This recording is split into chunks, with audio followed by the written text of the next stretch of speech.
Welcome to this explainer. So, let me ask you a quick question. Are you a California notary public at risk of losing your commission and you don't even know it? If that just made your heart skip a beat, hey, don't worry. In the next few minutes, we're going to transform you from feeling unsure to being completely confident about successfully renewing your commission. We'll give you the exact roadmap you need to stay compliant and stay in business. Here is our quick roadmap for this explainer. First, basics and timelines. Second, eligibility and requirements. Third, the step-by-step process. Fourth, post-submission. Fifth, tips and pitfalls. And finally, a final checklist. Okay, let's jump right into Section 1, Basics and Crucial Timelines. Don't let the clock run out. Listen, the California Secretary of State strictly enforces their statutory deadlines. There are absolutely no grace periods here. If you renew on time, meaning you knock out your course and pass the exam before your current commission expires, you literally only need a 3-hour refresher course. That's it. But if your commission lapses for even a single day, California law makes you start completely from scratch. You'll be forced to take the full 6-hour initial course all over again, just like a brand new applicant. Yikes, right? So here is your ultimate timeline to avoid that mess. You really should start this process a full 6 months prior to your expiration. I know that sounds early, but it gives you a massive buffer for any background check or processing delays. Then, 90 days out, that's your critical warning window. In fact, experts actually recommend taking the 6-hour course here just in case processing is delayed. Now, on your exact expiration date, you absolutely must stop notarizing immediately. Put the stamp down. And finally, post-issue, you have a strict 30-day deadline to file your bond and oath. We'll get into that in a bit. Moving right along to Section 2, Eligibility and Requirements, the baseline for your commission. The most crucial thing to remember here is that your experience doesn't exempt you from the basics. Even if you've been an amazing notary for 20 years, you still got to be at least 18, be a legal California resident, and yes, pass that written exam again. Most importantly, you have to clear a fresh live scan fingerprint background check every single time you renew.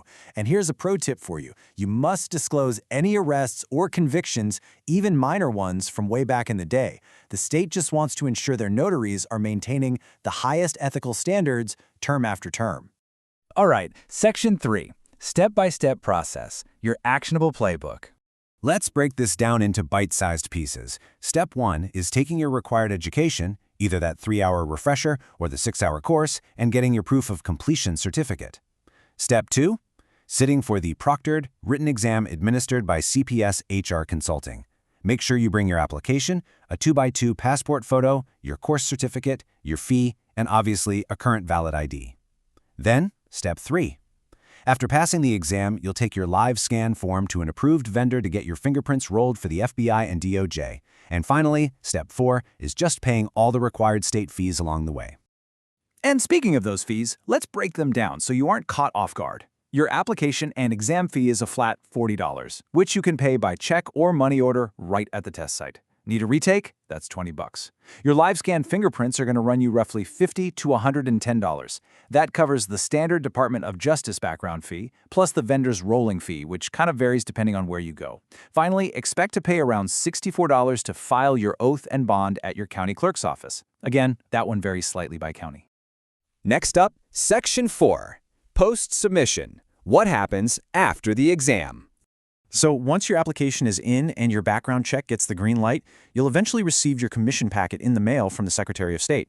Treat this packet like gold. It contains your official commission certificate, 2 oath of office forms, a highly regulated certificate of authorization to manufacture seals, and a handy list of authorized vendors where you can legally buy your new stamp. Whatever you do not lose these documents. Now, before you can finalize your legal status, we need to talk about a pretty big number: $15,000. This is the mandatory surety bond you absolutely must purchase. Now, it's really important to understand that this doesn't actually protect you. It protects the public from any potential notarial misconduct, negligence, or administrative errors on your part. And yes, you got to get a brand new bond for every 4-year term, even if you had one previously. Which brings us to arguably the strictest deadline in this entire process. Once your commission term commences, you have exactly 30 calendar days to take your oath of office and file that $15,000 bond with the county clerk. Listen to me on this one. If you miss this strict 30-day window, your commission is completely voided. There's no late fee you can pay to fix it. You have to start the entire process over again from scratch.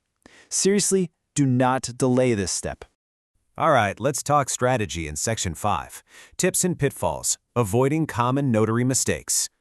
You know, experience can sometimes build false confidence, so here's what you really need to keep in mind. First, never ever perform a notarization after midnight on your expiration date. Like we said, no grace periods, and doing so is actually a misdemeanor. Second, when you get your shiny new seal, you must physically destroy your old one to prevent fraud. Third, if you ever lose your journal or seal, you have to report it to the Secretary of State immediately via certified mail. And lastly, when you're buying that new bond, double-check that the name on it matches the name on your commission certificate exactly. If it's off by even a little bit, the county clerk will straight up reject it. Almost done. Section 6, final checklist, your rapid-fire recap. Okay, here is your winning formula for a totally stress-free renewal. Start 6 months out. Complete your 3-hour course or the 6-hour one if you unfortunately let your commission expire. Take that written exam and don't forget to bring a 2x2 photo, your valid ID, and your $40 fee. Next, go knock out your live scan fingerprinting. Wait for your packet to arrive in the mail, and then immediately file your $15,000 bond and oath with the county clerk within that 30-day window. And finally, purchase a brand new journal and a state-compliant seal using your authorization certificate. Now, as always, please remember to check official Secretary of State sources before you start your renewal process. Statutory regulations, fees, and procedures, well, they're always subject to change. Staying updated isn't just a good idea, it's a fundamental part of your professional responsibility as a notary public. So, I want to leave you with this final thought. Renewal isn't just about checking a box or taking a test. It's really a moment to ask yourself, have your habits been perfectly aligned with California law for the last 4 years, or is it time to realign? Use this renewal period as a chance to confirm your practices and course correct for the next 4 years. Thank you so much for joining me in this explainer today. Now go take action on your renewal right now. You've got this.